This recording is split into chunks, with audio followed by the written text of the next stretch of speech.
الذي كان نبيا وآدم بين الماء والطين وعلى آله الطيبين وأصحابه الراشدين. أما بعد فأعوذ بالله من الشيطان الرجيم. بسم الله الرحمن الرحيم. سبحان الذي أسرى بعبده ليلا من المسجد الحرام إلى المسجد الأقصى الذي باركنا حوله لنريه من آياتنا إنه هو السميع البصير. رب اشرح لي صدري ويسر لي أمري واحلل عقدة من لساني يفقهوا قولي. قال الله تبارك وتعالى في شان حبيبه مخبرا وآمرا إن الله وملائكته يصلون على النبي يا أيها الذين آمنوا صلوا عليه وسلموا تسليما. اللهم صل على سيدنا ومولانا محمد وعلى آل سيدنا ومولانا محمد وبارك وسلم وصلوا عليه صلاة وسلاما عليك يا سيدي يا رسول الله وعلى آلك وأصحابك يا سيدي يا حبيب اللہ. اللہ رب العزت کی حمد و ثنا حضور نبی رحمت شفیع امت خاتم النبیین صلی اللہ تعالی علیہ وسلم کی ذات اقدس پر درود و سلام عرض کرنے کے بعد دعا ہے خلاق کائنات مجھے حضور کی عظمت کے حوالے سے قرآن و سنت کی روشنی میں صحیح بیان کرنے کی توفیق عطا فرمائے اور اللہ ہم سب کو اور ہماری قیامت تک جتنا نسلیں آئیں حضور کی عظمت کو سمجھنے کی توفیق عطا فرمائے. یہ رجب شریف کا آج آخری جمعہ ہے اور اسی کی 27ویں رات کو اس وقت بھی پیر اور منگل کی آنے والی رات تھی. اس وقت بھی وہی پیر کا دن اور آنے والی رات منگل کی رات. اس میں اللہ کریم نے حضور نبی رحمت شفیع امت خاتم النبیین صلی اللہ علیہ وسلم کی ذات انور کو معراج کرایا. توجہ کے ساتھ سننے کی کوشش کریں. ہماری عقلیں چھوٹی ہیں, دنیا کے اعتبار سے بہت سوچ ہے, لیکن حضور کے مقام اور مرتبہ سمجھنے کے لیے عقلیں چھوٹی ہو جاتی ہیں. کچھ ویسے لوگ تنگ ذہن ہوتے ہیں, بشریت کو اتنا کمال کیسے مل گیا. تو اس لیے میں یوں عرض کرتا ہوں کہ تاریخ انسانیت کا صفحہ ہستی پر زمین پر اس سے بڑا واقعہ کوئی ہے ہی نہیں. مختصر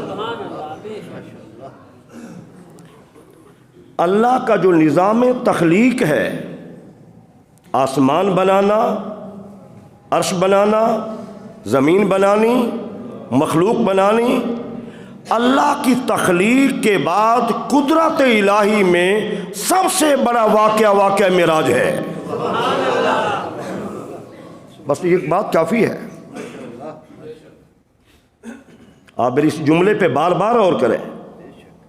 اللہ کی تخلیق کائنات کے بعد قدرت الہی میں سب سے بڑا واقعہ کیا ہے؟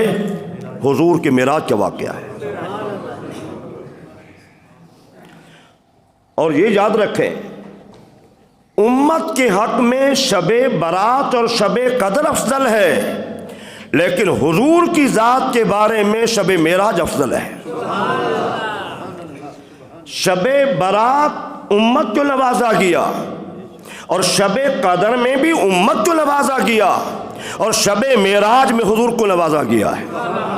اللہم صلی علی سیدنا و مولانا محمد وعلی آل سیدنا و اصحاب سیدنا و مولانا محمد وبارک وسلم وصلو علیہ صلاۃ و سلام علیک یا سیدی یا رسول اللہ وعلی آلک و اصحابک یا سیدی یا حبیب اللہ۔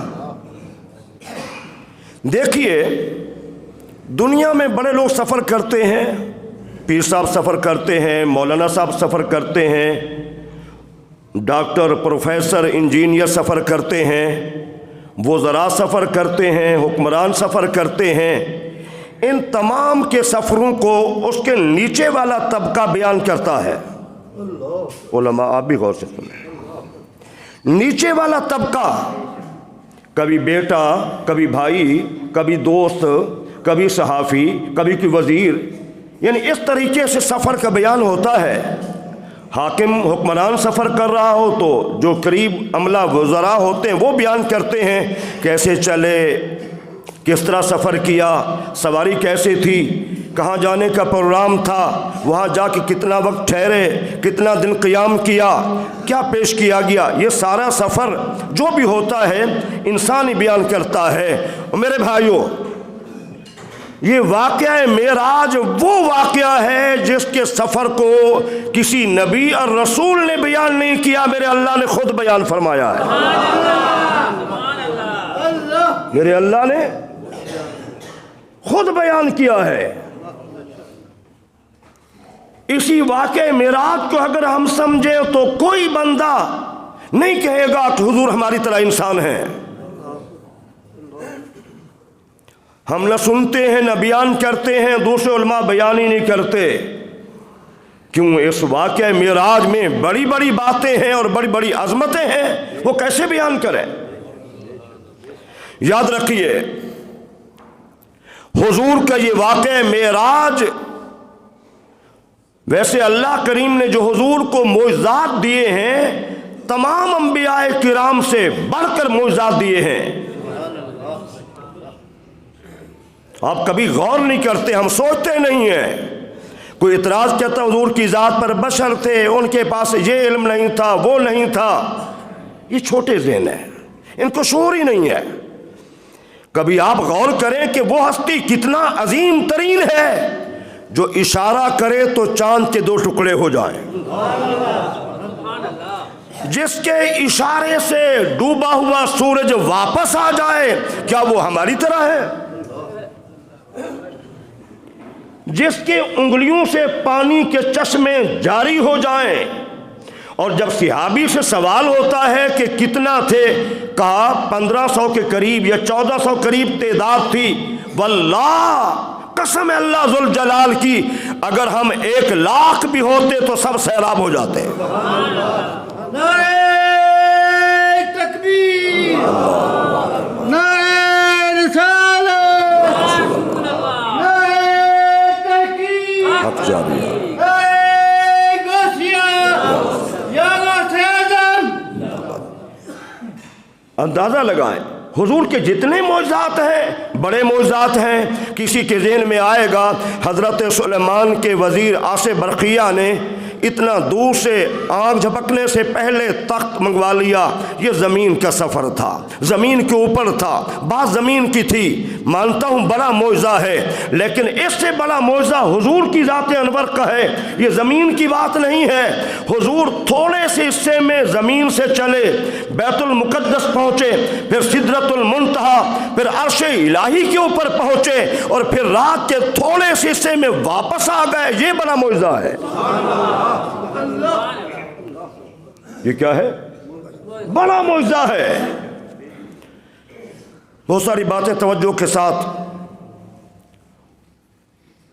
تاریخ کیا ہے اس میں علماء کا اختلاف ہے، کہاں ہوا؟ یہ تو بالاتفاق مکہ مکرمہ میں ہوا ہے، اس میں اختلاف ہے کب ہوا، مختلف اقوال ہیں، لیکن جس پر زیادہ علماء محدثین کا اتفاق ہے وہ یہ ہے کہ ہجرت سے 1 سال قبل،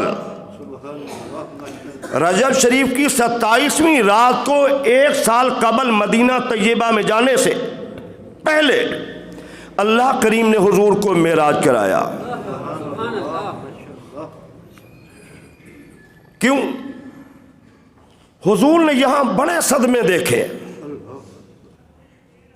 بہت صدمے دیکھے، حضور پر بہت بڑا ظلم کیا گیا، ہر طرح سے حضور کو تکلیف پہنچائی گئی، اور حضور صلی اللہ علیہ وسلم مکہ مکرمہ چھوڑ کے طائف میں گئے، چلو وہاں کی میری بات سن لیں، لیکن وہاں پر بھی زیادتی کی گئی، ظلم کیا گیا۔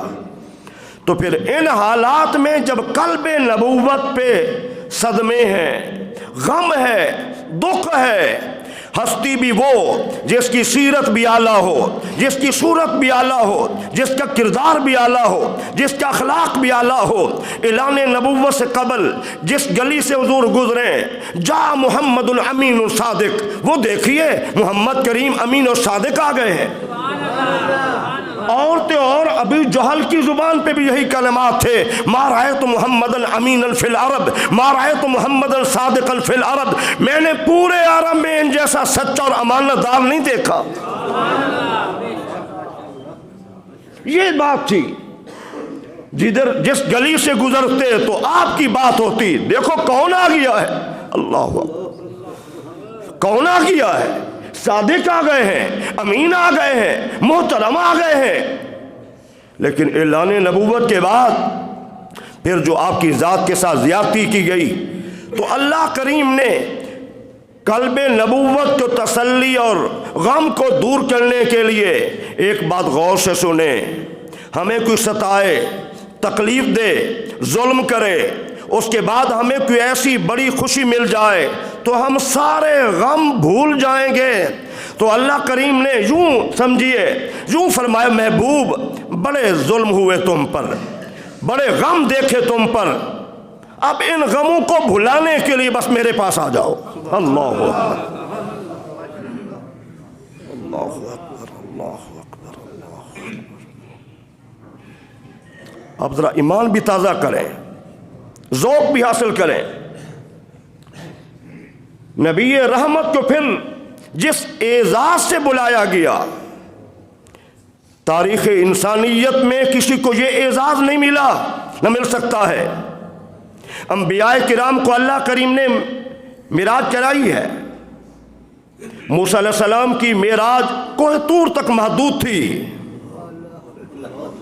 حضرت ابراہیم کی معراج پتھر پہ کھڑے ہونا، قرآن میں ہے، وَكَذَلِكَ نُرِي إِبْرَاهِيمَ مَلَكُوتَ السَّمَاوَاتِ وَالْأَرْضِ، ہم نے اس طرح ابراہیم کو آسمان و زمین کی نشانیاں دکھائیں، کہا پتھر پہ کھڑے ہو جاؤ، اوپر دیکھو، پتھر پہ کھڑا کر کے فرمایا اوپر دیکھو۔ جب اوپر دیکھا تو عرش الہی نظر آیا، جب نیچے دیکھا تو تحت الثری نظر آ گیا۔ حضرت ابراہیم جد الانبیاء ہے، 70,000 سے زائد انبیاء آپ کی نسل میں سے ہیں، لیکن ان کی معراج یہ ہے، پتھر پہ کھڑا کر کے سب کچھ دکھا دیا گیا۔ یہاں حضرت ابراہیم کی بات نہیں ہے، یہاں حضرت موسیٰ علیہ السلام کی بات نہیں ہے، یہاں تو اللہ کے محبوب کی بات ہے۔ اللہم صلی علی سیدنا و مولانا، اللہ اکبر۔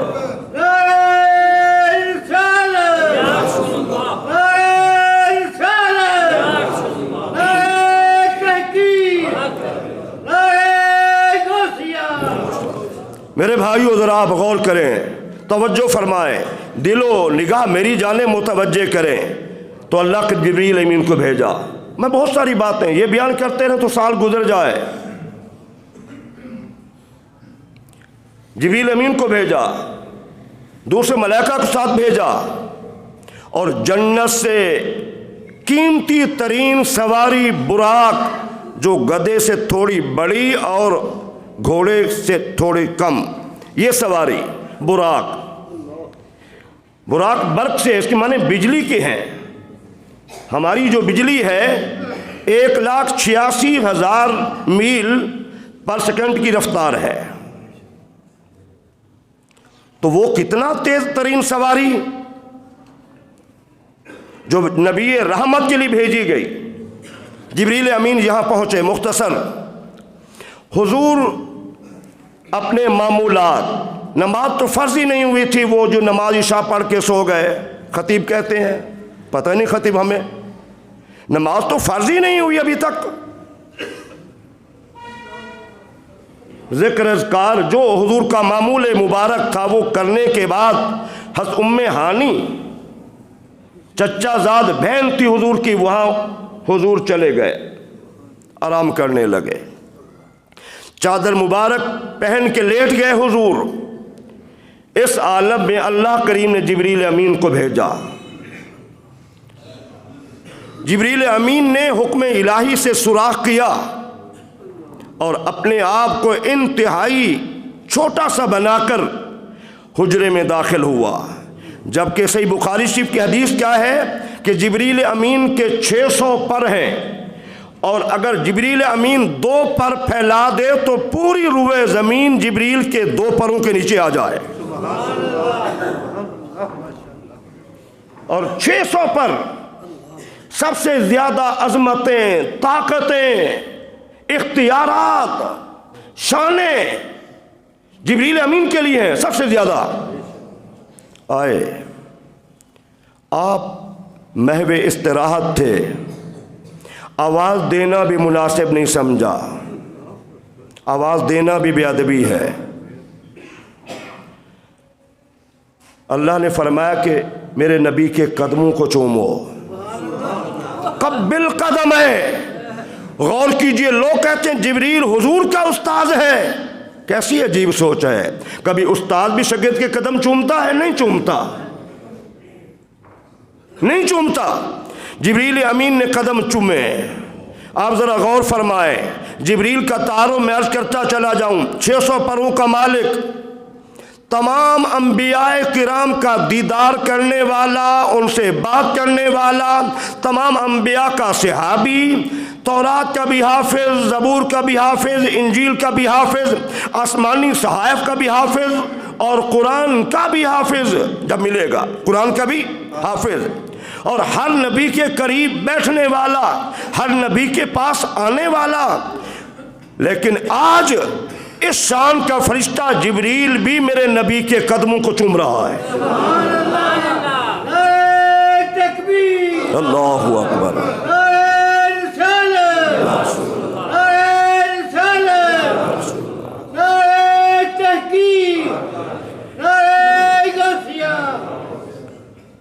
قدم چومے.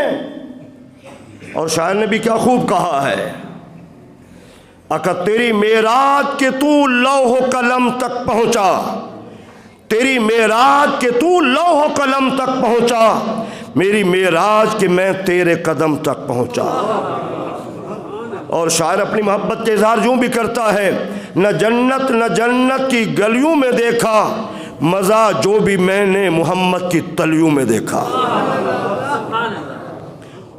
کافوری ٹھنڈے ہونٹ قدم مبارک سے لگے، حضور بیدار ہو گئے. عرض کی حضور ان اللہ اشتاق الی لقائک یا رسول اللہ. حضور اللہ آپ کی ملاقات کا مشتاق ہے. واہ. حضرت ابراہیم بھی خود جا رہے ہیں، موسیٰ علیہ السلام بھی کوہ طور پر جلوے دیکھنے خود جا رہے ہیں. سواری کا انتظام نہیں ہے موسیٰ کلیم اللہ کے لیے، حضرت ابراہیم کے لیے بھی انتظام نہیں ہے، کسی نبی کے لیے انتظام نہیں ہے. یہاں اگر انتظام ہے اور اتنا محبت کا اظہار ہے تو صرف حضور کی ذات انور کے لیے ہے، حضور کی ذات انور کے لیے ہے. حضور باہر تشریف لائے. مختصر جبریل نے حضور کا قلب مبارک، سینہ مبارک چاک کیا، دل کو نکالا، اس کو چیرا دیا. یہ سارے مناظر حضور دیکھ رہے تھے، دیکھ رہے تھے. قلب چاک کرنے کے بعد خون کے لوتھڑے کو نکالا، سونے کی پرات میں حکمت و دانائی سے بھری ہوئی تھی، حضور کے دل میں ڈال دیا، سینہ ملا دیا. کوئی پابندی نہیں ہے، اس کا بائی پاس ہوا ہے، یہ 2 قدم چل نہیں سکے گا، پرہیز کرنی پڑے گی، اسے کچھ وقت ہوش نہیں آئے گا. یہ نبی رحمت کی ذات انور ہے. یہ حضور کی ذات انور ہے. کوئی حضور پر ایسی کیفیت نہیں بنی، سارا منظر دیکھتے رہے. سینہ جوڑ دیا، حضور نے وضو کی آب زمزم سے، لباس بدلا، سواری پہ بیٹھ گئے، آگے چلے. حضور اتریے، نفل پڑھیے. فرمایا جبریل یہ کون سا مقام ہے؟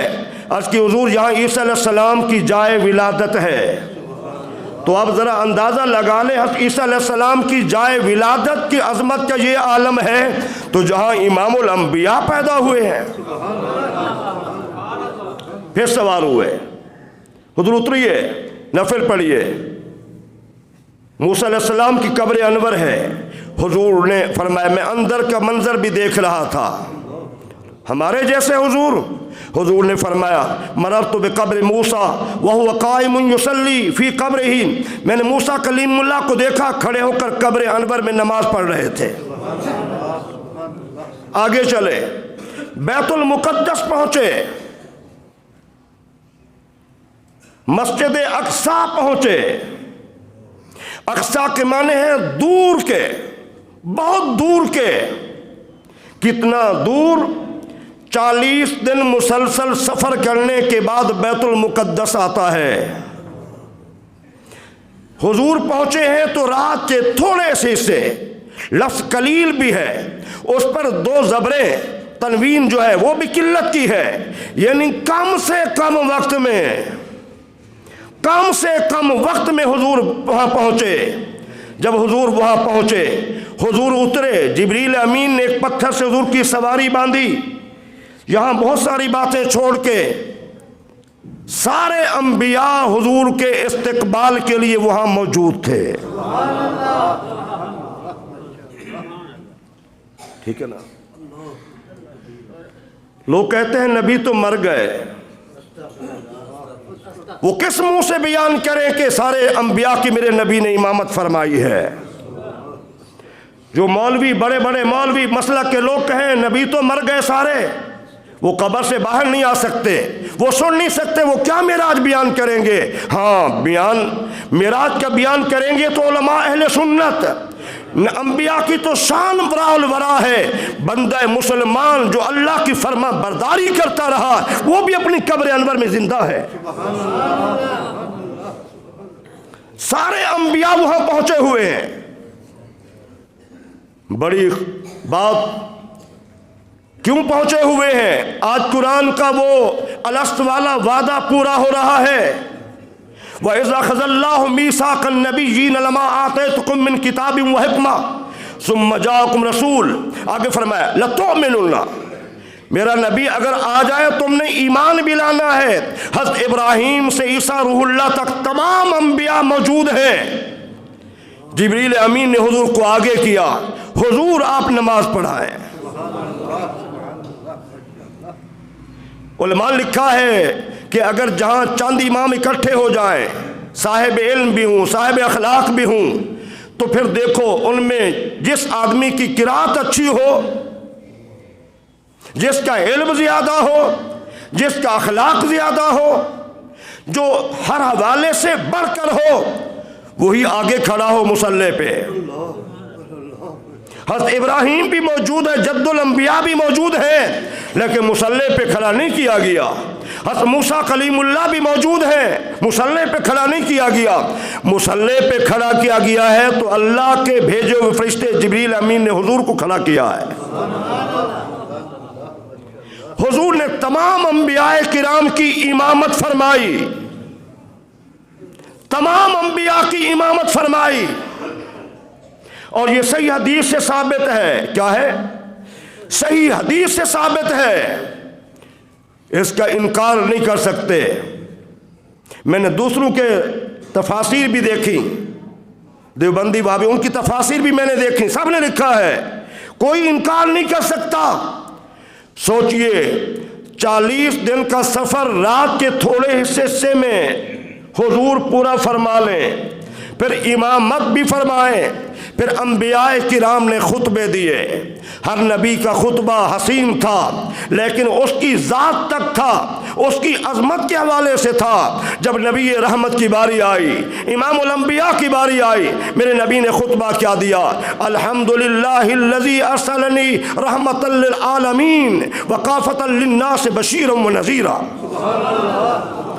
تمام تعریفیں اس ذات کے لیے ہے جس نے مجھے تمام جہانوں کے لیے رحمت بنا کے بھیجا ہے۔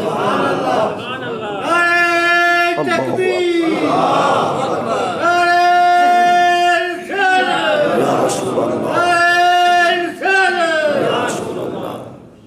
تمام جہانوں کے لیے رحمت، اور مجھے اپنی مخلوق کے لیے کافۃ للناس بشیرا ونذیرا، اللہ نے مجھے انسانیت کے لیے خوشخبری دینے والا اور ڈرانے والا بنا کے بھیجا ہے۔